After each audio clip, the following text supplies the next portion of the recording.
तिमी नै त हौ जोसँग अड्छेन बोलिरहँ लाग्छ। नराखौ मनमा केही सबै कुरा खोलिरहँ लाग्छ। मलाई आफ्नै घडीको भर लाग्दैन अचेल।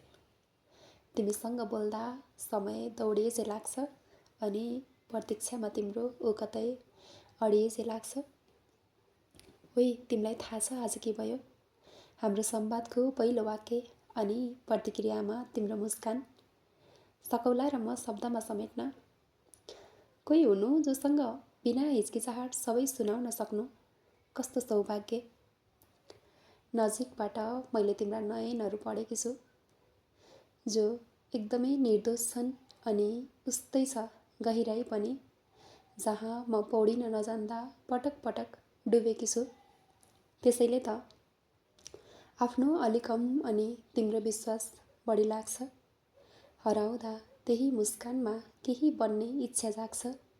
अचेल काम कम पक्कै होइन तर थकान महसुस पटक्कै छैन। पोखिसक्दा दैनिकी तिमीलाई जान्दैन थकाइ कहाँ भाग्छ।